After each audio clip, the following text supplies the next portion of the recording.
আপনারা যে শক্তিকে শক্তি মনে করে ভয়ে কাঁপতেছেন, আল্লাহর কাছে মশার ডানার পরিমাণ শক্তিও তারা রাখে না। তারা ওয়াদা করেছে আমাকে ধ্বংস করবে, কিন্তু আমার আল্লাহ আমাকে ওয়াদা করেছে আমাকে বিজয় লাভ করবেন। দেখি কার ওয়াদা সত্যি হয়। মানিত ভাইরা আমার, আজকে আমাদের মন ছোট হয়ে আছে, আমাদের ইমানত দুর্বলতা দেখা যাইতেছে। আজকে দুনিয়ায় আমাদের কি আছে? ইসরায়েলের 3.5 বিলিয়নের ট্রাঙ্ক আছে, আমেরিকার ড্রোন আছে, রাশিয়ার পারমাণবিক বোমা আছে, ড্রোন আছে, মিসাইল আছে। আমাদের কি আছে ভাইরা আমার? তাদের যতই শক্তি থাকুক না কেন, তাদের কিন্তু আল্লাহ নাই।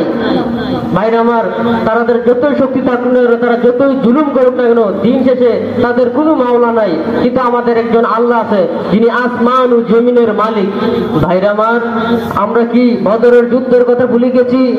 যখন আমরা মাত্র ছিলাম 313 জন, 1000 সৈন্যের বিরুদ্ধে আমরা বিজয় লাভ করেছিলাম। ভাইরা আমার, আমরা কি হুনাইনের ময়দানের কথা ভুলে গেছি? যখন আমরা 12,000 সৈন্য ছিলাম, কিন্তু তারা ছিল 20,000। আমাদের অনেক মুসলমান মনে করেছিল আমরা তো ক্ষুদ্র ক্ষুদ্র বাহিনী নিয়ে বিশাল বড় বাহিনীকে পরাজিত করে ফেলেছি। কিন্তু ভাইরা আমার, যখন শত্রুরা তীর নিক্ষেপ করতেছিল, আমরা সবাই পালিয়ে গিয়েছিলাম। মাত্র মুষ্টি কয়েক সাহাবী ছিল। রাসূল সাল্লাল্লাহু আলাইহি ওয়াসাল্লাম আমাদের নেতা, আমাদের লিডার তখন কি করেছিল? ইতিহাসের পাতা খুঁজে দেখুন। আমাদের লিডার তখন এক দুর্বল গাধাকে হাকির সামনে নিয়ে যেতে যেতে বলতেছিল, এ তোমরা কে কোথায় আসো সাহাবীরা, আমার সাথে আসো।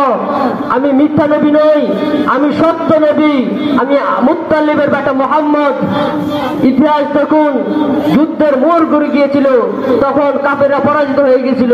মুষ্টি কয়েক সাহাবী একমাত্র আল্লাহর নুসরতে, আল্লাহর সাহায্যে। ভাইরা আমার, ভাইরা আমার, আপনারা যে শক্তিকে শক্তি মনে করে ভয়ে কাঁপতেছেন, আল্লাহর কাছে মশার ডানার পরিমাণ শক্তিও তারা রাখে না। রাসূল সাল্লাল্লাহু আলাইহি ওয়াসাল্লাম বলেছেন, পুরো দুনিয়ার দাম যদি একটা মশার পরিমাণ সমান থাকতো, তাহলে একটা কাফিরকে এক গ্রুপ পানিও খাওয়াতে দিতেন না। ভাইরা আমার, আমরা ওই সাহাবীদের কথা না হয় নাই বললাম, এই শতাব্দীর পাহাড়ি মোল্লাদের কথা বলি। পাহাড়ি মোল্লাদেরকে যখন বলা হয়েছিল, আপনারা যাকে আশ্রয় দিয়েছেন আমেরিকাদের হাতে তুলে দেন, আর না হয় আপনাদেরকে 6 মাসের ভিতরে তছনছ করে দিব, তিনি বলেছিলেন তারা আমাকে ধ্বংস করার হুমকি দিয়েছে, তারা ওয়াদা করেছে আমাকে ধ্বংস করবে, কিন্তু আমার আল্লাহ আমাকে ওয়াদা করেছে আমাকে বিজয় লাভ করবেন। দেখি কার ওয়াদা সত্যি হয়। পাহাড়ি মোল্লাদেরকে বলা হতো আপনাদের উপর ড্রোন হামলা করা হবে, আপনারা এখান থেকে সরে যান। সে বলল, ড্রোন হামলা কি আল্লাহর আরশের উপর দিয়ে যাবে নাকি নিচ দিয়ে যাবে? যদি নিচ দিয়ে যায়, তাহলে বাইরে আমাদের কোনো ভয় নাই।